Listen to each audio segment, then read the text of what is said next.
dëgg kat am déet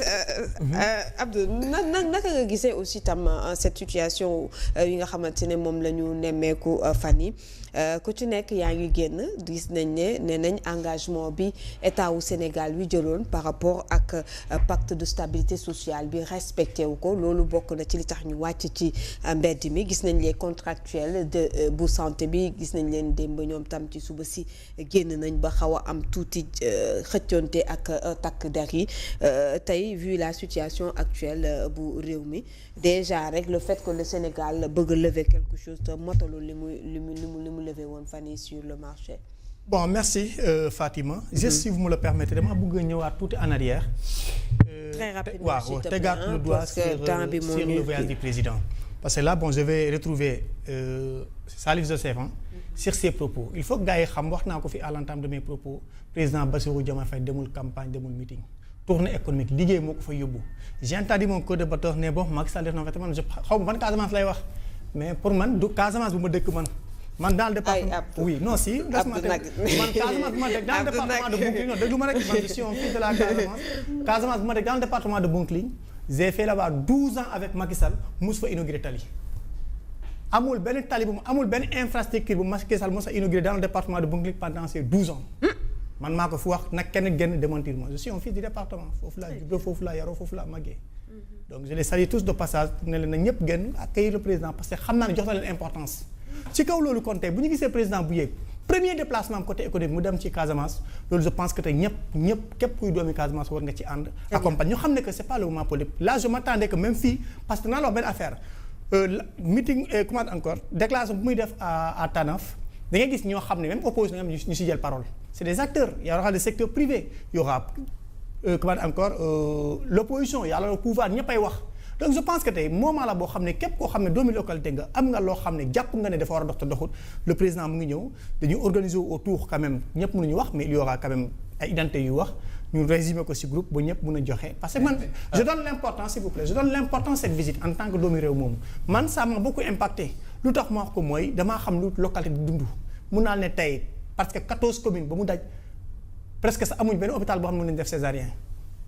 c'est ça en réalité le département de Ziguinchor. Dans le département je parle du département je parle du département de Bounkiling donc tey boo xoolee accès Tanaf Saint-Louis mais quand même c'est hyper catastrophique donc pour vous montrer que tey donc xam na ban importance la kam te wax na ko même en ces campagnes ma dinoon di fa taxaw na fa ne na leen bëgg na Casamance nekk tey presque deuxième capitale de notre pays loolu ngëm-ngëm la vision la yéene la wàcc na dem na poser ay projet jàpp naa ne il y aura parce que tey ma wax la tous les 4 jours yu fay def il y aura des premières pierres qu'ils vont poser donc ku xam gouvernement bi xam ne ko wax dëgg yàlla gisaguma benn yoon pierre bu ñu posé mu am ralentissement dans ces travaux là donc je pense que tey c'est un acte qu'il faut saluer en demandant des habitants de la Casamance na ñëpp tàkk dem déglu ko xam ne que tey c'est leur fils c'est leur président de la République moo ñëw seet si leen en espérant quand même avoir des résultats positifs dans les prochains jours. Deuxième question fu ma ñëw nee nga bon temps yi pacte social dafay yëngatu c'était une promesse électorale c'est vrai mais je pense que tey aussi ñëpp xam nañ ban état le président Bassirou Diomaye Diakhar Faye fekk réew mi. Quand même, ne n'oubliez pas qu'il y aurait quand même, voilà, il y avait de l'Eldorado dans ce pays. C'était catastrophique. C'est ça quand même, c'était de la croix de la... Mais c'est ça la vérité, loolu kenn mënu ko bañ. Nit, c'est ça, mais c'est ça la vérité, mënuñu ko bañ. dañuy fekk ci dëkk boo xam ne waxuma la 4e jour mais 10e sous-sol lañ ko bàyyi woon. mais 2024 nag. bi ngeen di yéeg kat réew mi amuñu woon jafe-jafe yooyu nag. soxna Adjara man sama ngëm-ngëm laay wax damaa jàpp ne tey. président Bassirou Diomaye Diakhar Faye. mënul defar en 2 ans loo xam ne presque de 1960 ba 2024 c'est des parce que non il faut que ñu xam quelle était la confiance lan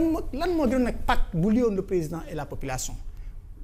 principal c'était la justice. ñëpp xam nañ ne que tey donc dafa am loo xam ne Sénégal ñu ngi ko doon dund neexu leen il fallait que ñu jóg wax un dictateur à l'époque stop dafa doy c'est ça la vérité léegi nag ci kaw loolu boo ñëwee am nga yoo xam ne c'est des causes internes c'est le secteur informel il fallait que nga rectifier secteur yu bëri balaa léegi nag ñun lu ma lay wax chaque jour peut-être ku bëgg a wax rek mais képp kuy nit ku normal nekk dans ce pays boo bëggee opposé am nga droit opposé wu mais boo xoolee jalon ak yu président di posé c'est rassurant c'est ça la vérité léegi nag na gars yi comprendre aussi que ne comme mon co-débat nu mu ko waxee léegi amuñu financement FMI lu état bi wax ba léegi à part quand même le plan de redressement bu président Ousmane Sonko lancé te ci kaw loolu am na loo xam ne dafa jot parce que damaa gis ne que les gens ne veulent plus parler de ça wax naa leen fi man leen le plan de redressement exemple tey 790 milliards ci yoo xam ne que tey y a des projets phares qui l'ont financé te yëpp si poste sénégalais lay jógee amul benn financement FMI et si vous me le permettez je vais le citer. et ngeen rey nit ñi non si réseau gazier du Sénégal bu génnee si poste sénégalais tam da ngeen ñuy rey nag. non xam nga la ba Fatima. sama poste ak poste keneen. il faut askanu Sénégal mais c'est-à-dire que même bu ñu la rey joxoo ko kenn. yéen nag kaay nag yéen a ne woon bi ngeen di yéeg yéen a woon ne mën nañoo doxal réew mi sans le financement de FMI ak yooyu. d'accord moo tax ñu ngi koy doxal aussi. kenn xalaatoon na tey Sénégal war na mën a dox na may ma rek kenn xalaatoon na tey Fatima Sénégal mën a dox ci un mois sans l'aide de FMI ñun ñu fi toog ñëpp kenn suñu mosu ko xalaat te pourtant mu ngi am dama ne plus de 790 milliards du plan de redressement te il faut que Sénégalais xam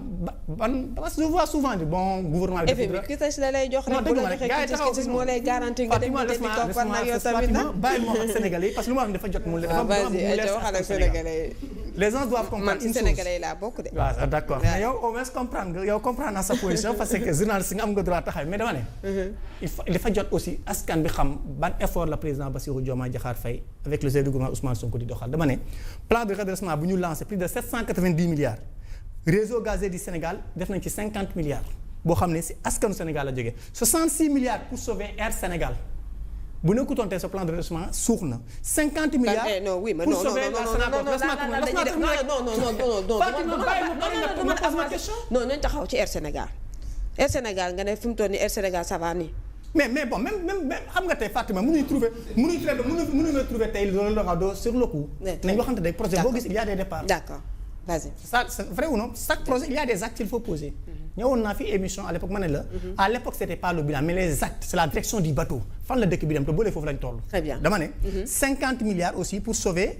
Sonacos yéen a xam ngeen ban crise la nekkoon depuis ñaata at ñu fi toog di wax ñaata at lañ yor Sénégal Sonacos bu dee Casamance rek xam na usine Sonacos bu Ziguinchor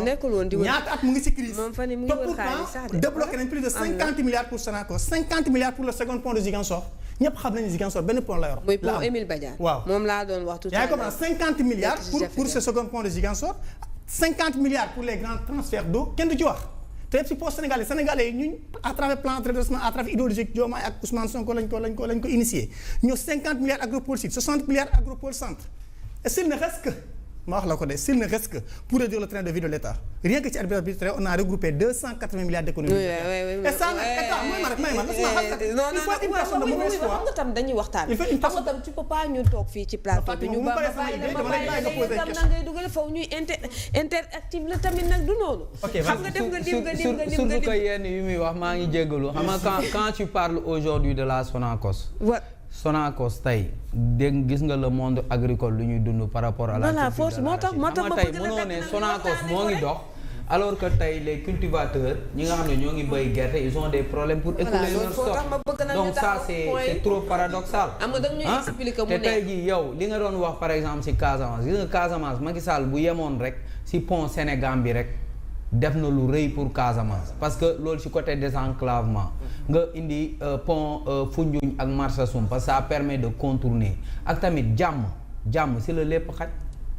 Macky Sall il a beaucoup fait pour la Casamance Wade il a beaucoup fait pour la Casamance parce que caravane bi ma la doon wax bu tey ji bu amee quai c'est grâce à Abdoulaye Wade s'il y a les deux bateaux là je pense que c'est sous je pense que c'était Karim Wade mu ñëw indi loolu donc gis nga l'état c'est de la continuité gis nga Sénégal tey jii boo leen jàppee ni maa ngi jéggul de Fatima parce que kii sànq doon wax le président Léopold Sédar Senghor Sénégal bu leen jàpp ni si Pastef la tàmbale parce que tey non dimbali ma rek Abdou une minute Abdou une minute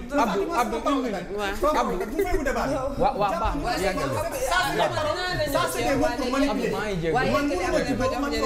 mënuma juddoo Sénégal fekk bu ma juddoo ma fekk fi régime man nekk koo xam ne damaa gëm ne Sénégal ça existe en 2024 je vois souvent c'est des mots qu'il faut utiliser pour manipuler l'opinion. Non, tu as dit de 1960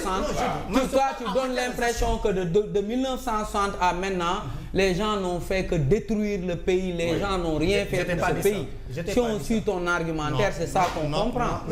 c'est pas ce que j'ai dit